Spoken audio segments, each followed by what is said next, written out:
It's time to run it back. I'm your host, Sydney Clark. We have another exciting week in sports with the NBA playoffs starting, WNBA draft, the 100th Kansas relays, and much more. We can't forget about all of the fun in the MLB, though. Tampa Bay Rays are dominating the AL East, having only 3 losses on the season, but on the other hand, in the West, the Oakland A's can seem to only win 3 games so far this season.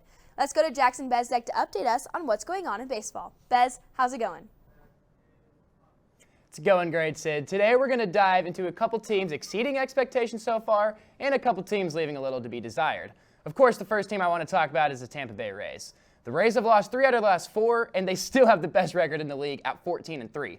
After starting out 13-0, Tampa fans have Wander Franco and Randy Arozarena to thank for it. They are first and second for the team lead in batting average, hits, RBIs, runs scored, and slugging percentage. And on the mound, Shane McClanahan has had his best stuff so far to start the season. He's 3-0 in 4 starts with only 4 runs given up in 23 innings, along with 27 strikeouts. The Rays stay in first place in arguably the toughest division in baseball. Heading over to the NL, there are 2 teams with not so great starts. One being the defending National League champs, Philadelphia Phillies. Some were saying they could possibly be better this year with the addition of all-star shortstop Trey Turner, but Rhys Hoskins and Bryce Harper being out with injuries has really hindered them so far. And while the offense has actually produced, the pitching is where they're really struggling at. Of all the pitchers who have started games for the Phils this year, only one has an ERA below 4, and that is Matt Strahm, who also just went on the injured list. At 6-10, Philly would love to see their injury luck turn around and hopefully start getting some guys out.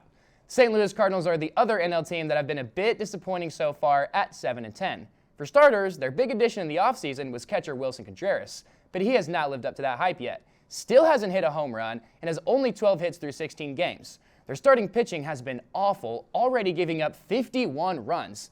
And Miles Mikolas has been the worst of them all, starting off his 2023 campaign with an 8.10 ERA. Cards got to figure it out. Now back to the positive side of things, the Arizona Diamondbacks are in first place at 10-7. I don't know how this happened, and it really doesn't make sense when there's only been 2 guys at the plate contributing consistently. But Corbin Carroll and Josh Rojas have been special. Carroll has an OPS of .813 and already has 4 homers and 6 stolen bases. Rojas is hitting .347, having more hits than games started. The rotation has been great as well. Zach Gallen is 2-1 so far with 28 strikeouts to only 5 walks, and Mayor Kelly has also been good, holding a 2.53 ERA through 4 starts.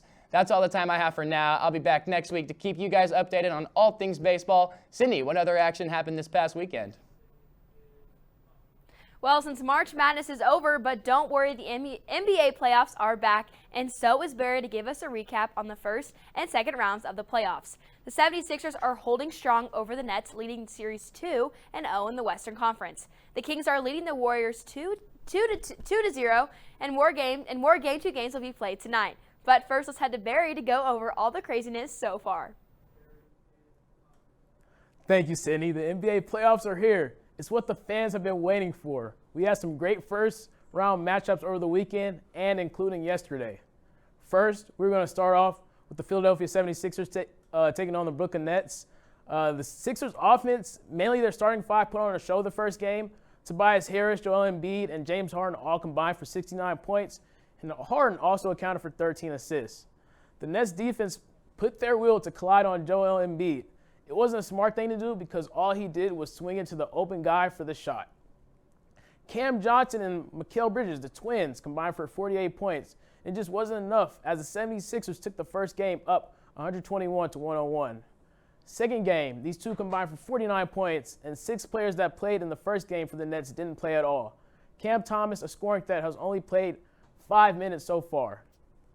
Sixers take care of business in Game 2, and as the leading scorer, Tyrese Maxey helped seal the deal. Moving on to the Wild Wild West. Time to light the beans. Another set of teams that played 2 games. The Sacramento Kings take the first game against the Golden State Warriors. Remember, the Kings haven't won a playoff game since 2006, breaking a 16-year drought. The Kentucky guards, De'Aaron Fox and Malik Monk, were too much, combining for 70 points to get by the Warriors 123-126. We're actually going to stay in the West. We're going to take a right into Memphis, Tennessee. The Los Angeles Lakers and Memphis Grizzlies faced off in Game 1. It's a lot to remember for this game. John Morant had a current injury scare at the moment. He tried to go up on Anthony Davis and landed on the same injured hand. If you are a Grizzlies fan, you should be hysterical. After that situation, it was 112-113 with about 3 minutes to go. Austin Reeves went into another realm. He gave the Lakers air. It was part of the big reason of the Lakers' run. The Lakers scored 15 points in the span of time. Reeves, Rui Hachimura, and Anthony Davis, LeBron James, and D'Angelo Russell all scored over 18 points. AD and LeBron also combined for 10 blocks that game, and Lakers still game won 128-112. Milwaukee and Miami Heat fans should be petrified. Giannis Antetokounmpo suffered a lower back injury in the first quarter and didn't return. On the other side, Miami lost Tyler Hero as he broke his right hand. Two amazing players gone, most likely for the series. Jimmy Butler and the Heat took advantage of the game, and he finished with 35 points as the Heat cruised past the Bucks 130-117. Moving on to the desert area in Arizona. The Clippers traveled down to take the Phoenix Suns. No Paul George for the Clippers right now, so somebody has to step up, right? Russell Westbrook, although going 3 for 19, was very strong with his defensive playmaking. He had 11 rebounds, 8 assists, 2 steals, and 3 blocks, and he also had the game-winning block. A quick little fun fact for that game is that when primarily guarding Chris Paul, Devin Booker, and Kevin Durant, they all combined for 6 points. His buddy Kawhi complimented him on the offensive side, equipping for 38 points as Clipper win by 5. Other notable games are Celtics and Hawks as Celtics take game 1. And because of Giannis' injury, the Celtics are now favored to win the championship this year since March 15th. The Nuggets also beat the Timberwolves by 29, and the Knicks beat the Cavaliers in Cleveland by 4. Thank you for tuning in. For now, we're going to send it to break.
After a historic Women's March Madness tournament, it only counted for a historic WNBA draft. Some of the greatest from the tournament heard their names called in the 28th WNBA draft last Monday. From a record-breaking tournament to a record-breaking viewers for draft, let's head to Lauren Ritchie to talk about a draft for the books.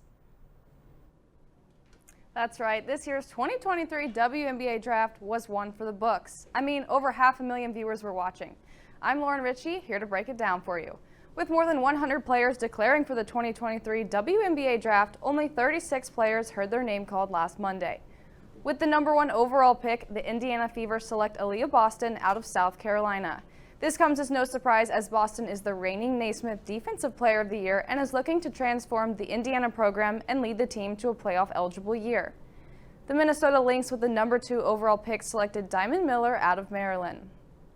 The Dallas Wings with the 3rd, 4th, and 5th pick of the first round, grabbing Maddie Siegrist out of Villanova, Stephanie Soros out of Iowa State, and Lou Lopez-Sinichel out of UConn.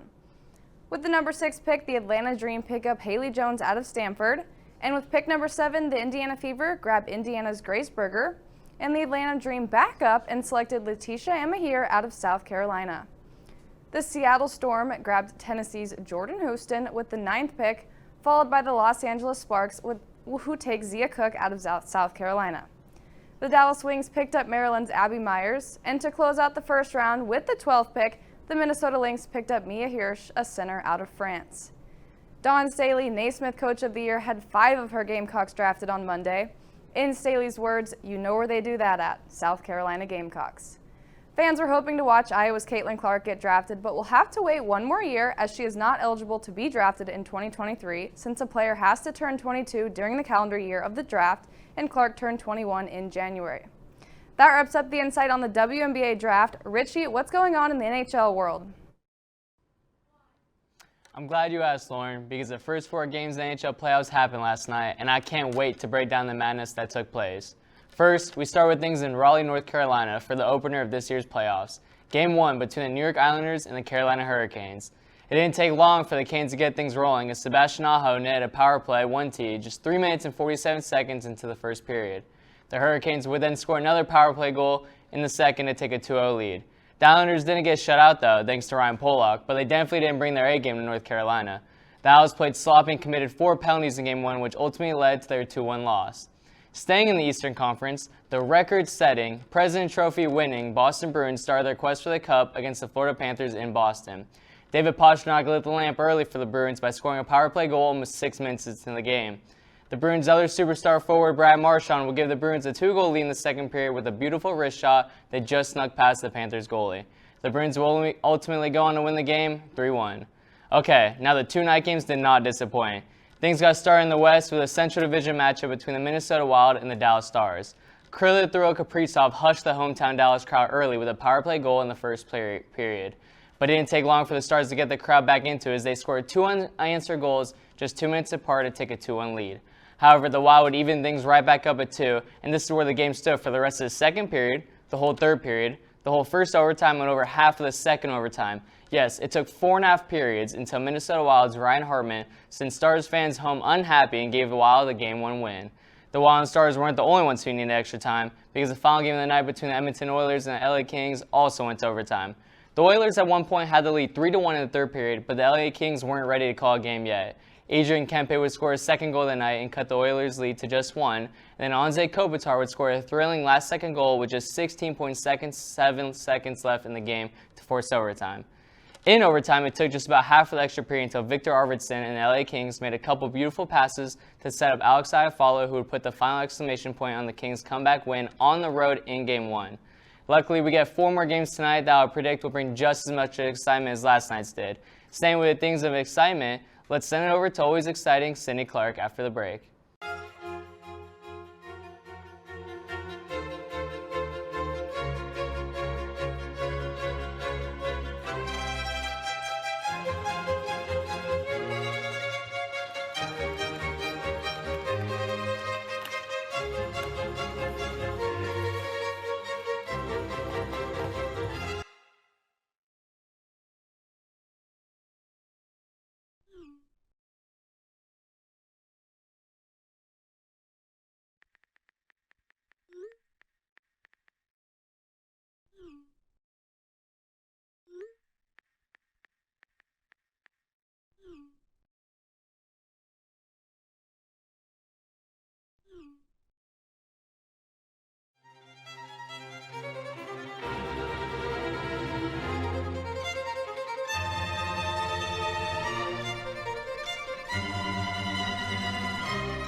What a weekend it was for KU sports. For the 100th KU Relays Baseball Sunflower Showdown to the Kansas softball team knocking down the number 8 Texas Longhorns in Game 1 of their series. It was an exciting one, but I don't want to spoil all of the fun for you just yet because Alex is here to talk some ball once again. Alex, how's it going? Thanks, Sid. You're so right. It was a great weekend for KU sports and definitely for our teams on the diamond. They do say diamonds are a girl's best friend, so let's start off with the softball team and their impressive performance against the ranked Longhorns of Texas. Just to catch you up, last week the girls played a couple of very close games against number 2 Oklahoma State and were well prepared going into Austin. In the opening game, the Jayhawks outscored the Longhorns 9-3 Friday night. Kansas improved to 20-7 on the year and 2-5 in Big 12 play. The win also concluded a 15-game lose streak for the Jayhawks. Yet again, Casey Hamilton's strength in the circle aided in the win for the red and blue. Olivia Bruno's 2 home runs brought in those runs necessary to come up on top, and Coach McFalls believes this victory is the first in a long string of ranked opponent wins. The Jayhawks bats are what really took off this game, starting with the first pitch of the night being bounced off the outfield wall for a stand-up double by senior Shauna Espy. At the top of the third, the Jayhawks added 3 more quick runs to increase the lead to 6-0. During the games, Casey Hamilton recorded her 3rd complete game of the season and 10th of her career. Later in the weekend, the Jayhawks fought a tough battle but couldn't pull through in the end. Moving to KCK for the Buck O'Neil Classic, the baseball team stayed undefeated at home and swept Texas Southern. As of Friday, they were only 1 of 7 undefeated at home in CAA Division I teams this season. In the Dillon Sunflower Showdown Saturday, the team broke that streak, falling 6-1 against K-State. The team was pushed back a few hours due to weather, but Kansas State had a 2-0 lead before Kansas even got to the plate. In the third inning, Kyan Lotus hit a solo homer for his first career home run. The game was back and forth. Typically 2 runs for K-State, returned with 1 for Kansas, but unfortunately that is not enough to catch up, and the Wildcats took the game. In other news, Chase Jans tied the program record with 9 RBIs in Sunday's game and set a new career high with 5 hits. Up this week for baseball, a 2-game series at home starting today against Air Force and another crack at OSU this weekend. For the ladies, the Border Showdown will be tomorrow in Como, and Friday starts at 3-game home series against Texas Tech. That's all for me, but Namdi has us covered with some KU relay recaps. Hey everybody, it's Namdi Yanike, and it was an exciting weekend for Kansas athletics, especially since we saw the return of the Kansas Relays for the first time since 2019. And on top of that, we celebrated 100 years of the event. Trust me, when I pulled up to this meet, it was way bigger than I expected. From Thursday to Saturday, we saw some of the most skilled athletes showed off their speed, strength, and perseverance from the collegiate level, high school level, and even the middle school level. Like you wouldn't read about it, but let me give you the biggest moments from the weekend from your Jayhawks. Now, I was more of a field guy in high school, so seeing how our Hawks did well in that category put a huge smile on my face. Oleg Kilkov, who might have some Norse God in him, threw 67.6 meters in the hammer throw, and Patrick Larison smoked the field in the shot put, throwing 18.57 meters, coming in first. And on the discus side, Sofia Slushanova came second, throwing a stupendous 52.52 meters. Pole vault, that was all Hawks on Saturday. Shout out to the top 3 of Clayton Sims, Jake Friedel, and Ashton Barkduel, coming in at the top 3. Tayton Klein and Tyler Pride were our jumping Jayhawks. They took home gold and silver respectively, recording jumps over 7 meters. And we couldn't forget Riley Anderson taking home a gold medal in high jump as well during Friday's events. The women's open 800 meters saw Jayhawks Aaliyah Moore and Honor Finley running unattached, placing first and second respectively. It's hurdle time. We got Cam Wilmington running a 52.17 in the 400-meter hurdles. The junior hurdler placed first there. At the open 400, if you don't know, that's 1 full lap around the track, and it is so much fun. 2 of our own on the women's side, Addison Brooks and Anna Siemens came second and third. And Michael Brooks, he was feeling himself after running a 46.15 400, beating out the competition. Freshman Grant Lockwood secured second as well, running 47.23. Finally, let's talk about the showstopper that had the entire crowd befuddled, that being Aria Pierce. And I don't think anyone was prepared for what she did at the Kansas Relays this past weekend. Pierce is a 14-year-old sprinter, so she is still in middle school, and she ran in the college division. She wasn't even eligible for the high school ranks, and it did not matter. She got some wheels for real. In the open 200-meter with a 24.16 time, she placed first. And in the open meter 100-meter dash, she came second with 11.66 time. She was dusting people 5 to 7 years older than her. Jaw-dropping performance. Go check out her YouTube and Twitter. This is just another weekend for her. But that's all I got for me on the 100th edition of the Kansas Relays. Now let's head over to Tom after the break. Good morning! Welcome to Slow Drip, everybody!